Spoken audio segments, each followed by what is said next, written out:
Bueno, pues hoy toca hablar de la Biblia. Primero que nada, una pregunta. ¿A partir de qué año existe la Biblia como la conocemos actualmente? Porque no ha existido siempre, no bajo del cielo.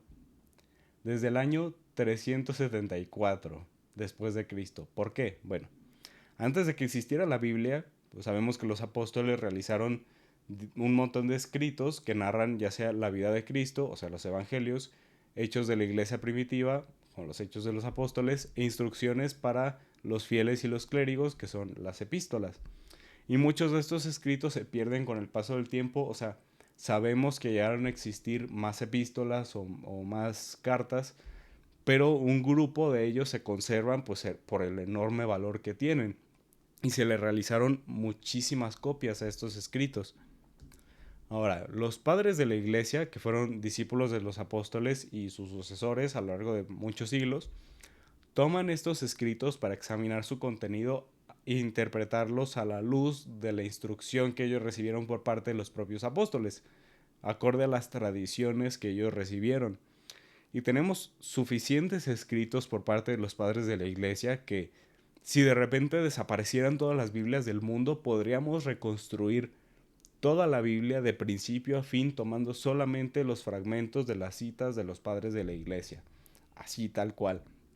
Ahora bien, con el paso del tiempo fueron surgiendo problemas, ya que aparecieron escritos con doctrinas equivocadas que causaron muchas divisiones en la iglesia. Por lo tanto, fue necesario en determinado momento de la historia estudiarlos y determinar su fiabilidad para saber qué libros eran realmente inspirados por Dios y cuáles eran hechos por herejes. En Oriente y en África se determinaron qué escritos eran verdaderos únicamente por tradición. No se realizó una revisión tan rigurosa como lo hicimos nosotros, por lo que es común encontrar Biblias orientales y africanas que contienen más o menos libros que las Biblias que conocemos. Por ejemplo, la Peshitta original, no la actual, la original, que tiene aproximadamente 68 libros, o la Biblia etíope, que tiene en su versión corta 81 libros. Ahora, el canon bíblico actual de la Iglesia Católica Romana tiene la siguiente historia. El Papa San Damaso I pide a San Jerónimo de Estridón la tarea de indagar qué libros fueron realmente inspirados por el Espíritu Santo. Además, le encomendó la tarea de traducir estos libros al latín para hacerlos más accesibles para el pueblo. Este libro se llamó Vulgata, que es la recopilación de todos estos libros se llamó Vulgata, que en latín significa para el pueblo. Así que quien diga que Lutero fue el que puso la Biblia en manos del pueblo está mal, fue San Jerónimo.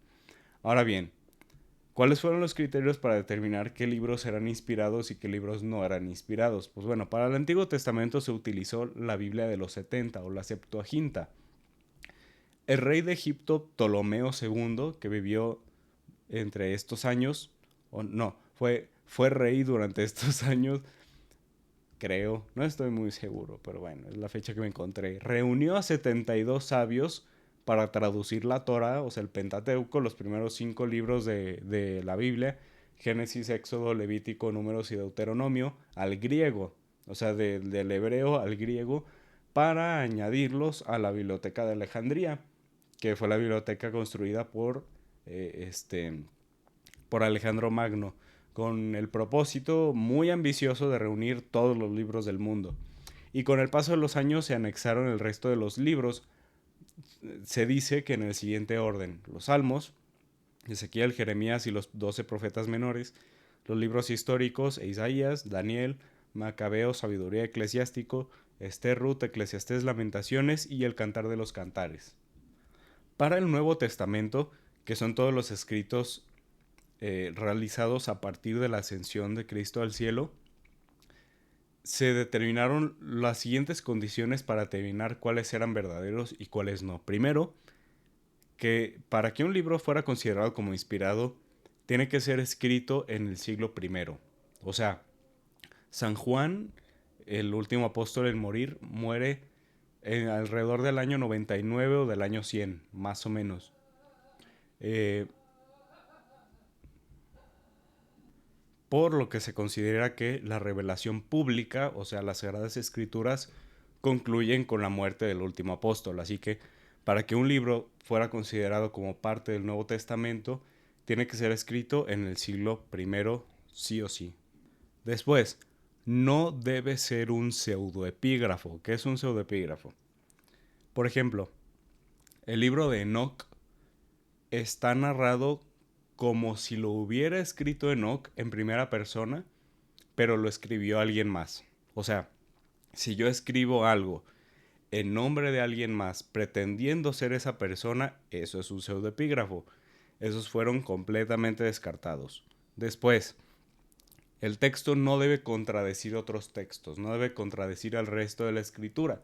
Los textos que permanecen hoy en día en el Nuevo Testamento no se contradicen entre sí, porque de repente hay uno que otro evangelio que dice cada sandés. Por ejemplo, el evangelio de Judas Iscariote, que dice cosas tremendas barbaridades. Pues bueno, ese no es parte de la escritura, porque contradice lo que dicen los demás libros.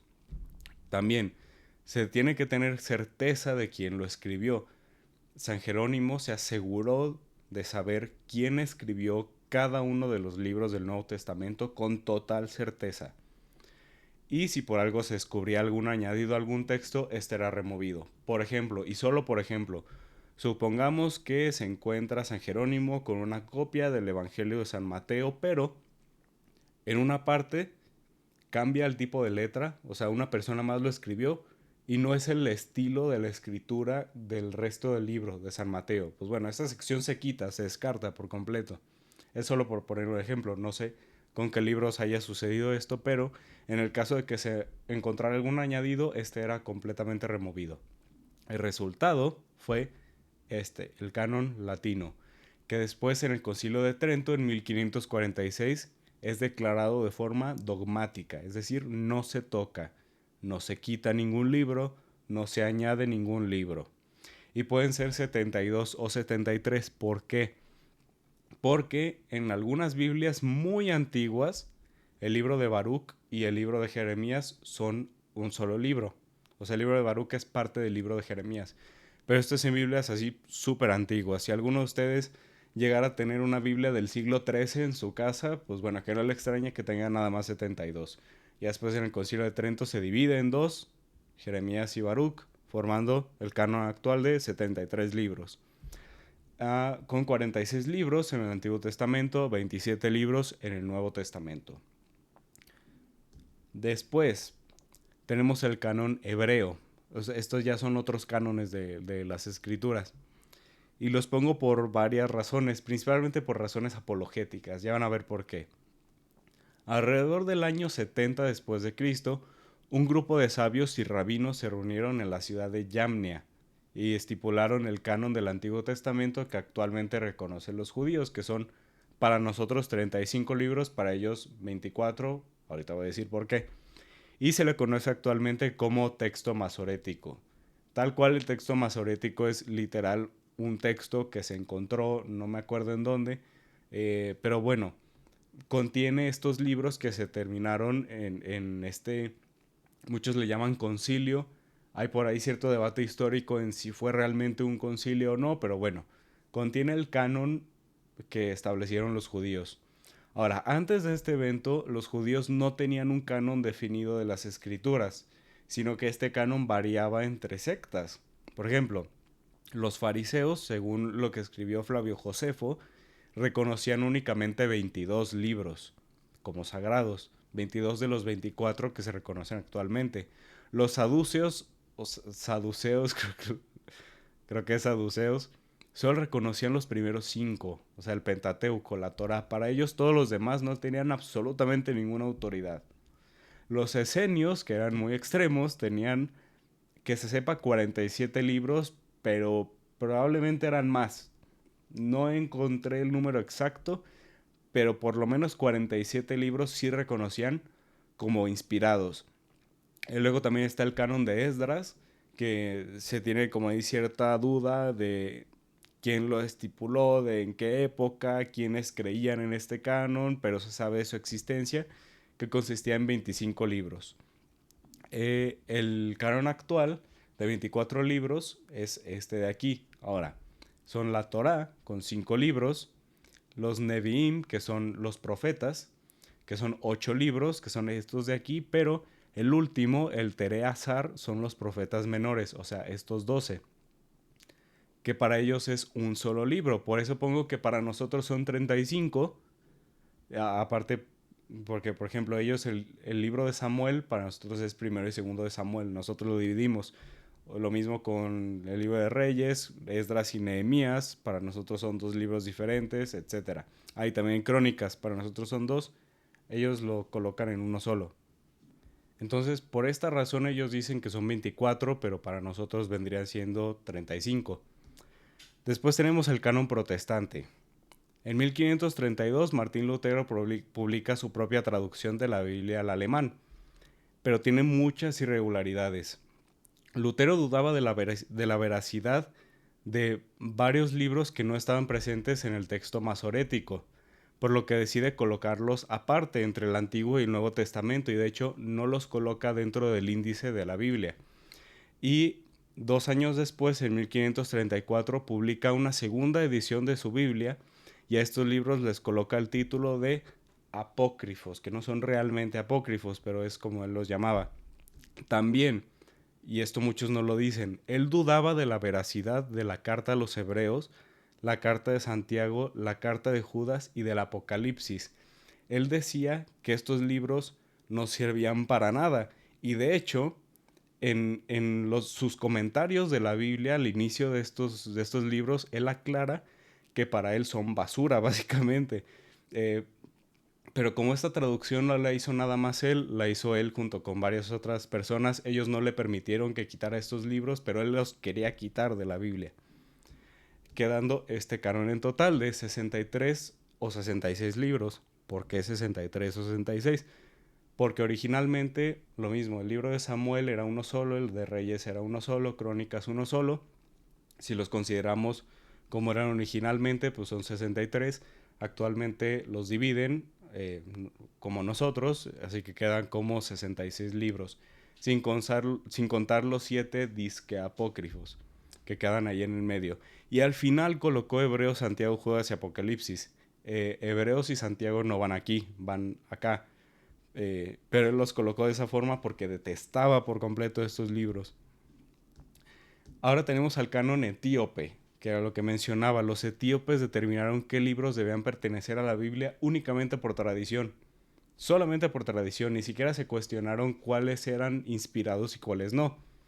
Este canon es propio de la iglesia Tawahedo, que Tawahedo quiere decir llegar a ser uno en ge'ez, que es la lengua semítica de aquella región de África, y ellos poseen un canon muchísimo más extenso de las Sagradas Escrituras.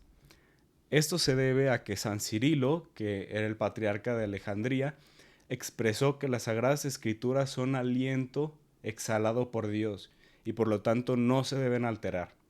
Y esta iglesia, los cristianos de Etiopía, siempre han sido muy fieles al patriarca de Alejandría. Entonces ellos se enteran de que su patriarca dijo eso.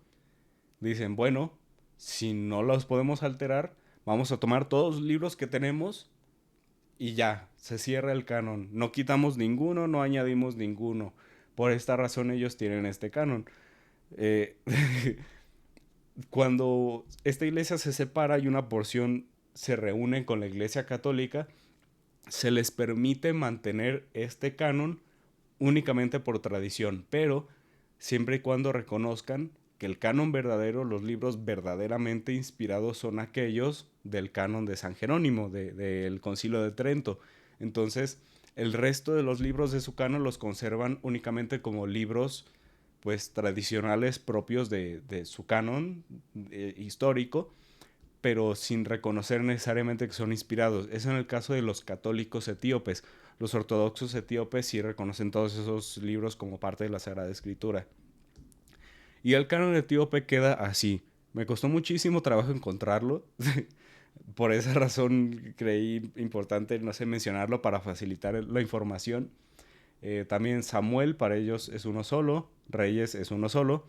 Crónicas, por alguna razón, sí tienen primero y segundo de Crónicas. ellos añaden jubileos, Enoc. Para ellos, Esdras y Nehemías es un solo libro. Añaden otro libro llamado Esdras Sutuel. No tengo idea de qué contenga este libro. Eh, También una curiosidad que ellos tienen es que, para empezar, tienen un tercer libro de Macabeos, que a su vez es parte del segundo libro de los Macabeos, pero tanto el primero como el segundo y el tercero son completamente diferentes a los libros de los Macabeos que conocemos nosotros. Además tiene un libro que llaman Libro del Trabajo, el, tes, el Texats, el Metzirafe Tibeb. Lo siento por mi pronunciación, no tengo idea de cómo se dicen estas cosas. Y el libro de Josafat. También algunos libros los nombran algo diferente. Y ellos añaden más libros al Nuevo Testamento, que son el Sirate Tzion, el Hitzeu, Aptilis, primero y segundo de Dominos, la epístola de Clemente, que Clemente fue uno de los primeros papas, creo que él fue el cuarto papa de la iglesia, y la Didascalia, que se dice que fue el escrito que realizaron los 12 apóstoles durante el concilio apostólico de Jerusalén, que es narrado en los Hechos de los Apóstoles. No se tiene certeza de esto, pero se dice que sí lo es, formando en total 81 libros, que este es el canon corto. Sé que hay un canon largo, pero ese de plano no lo pude encontrar, pero si este es el corto, no sé cuántos van a haber en el canon largo. 46 libros en el Antiguo Testamento, 35 libros en el Nuevo Testamento. Y aquí con estrellita están marcados aquellos libros que solo se pueden encontrar en el canon etíope. Y pues esa es la historia del canon bíblico.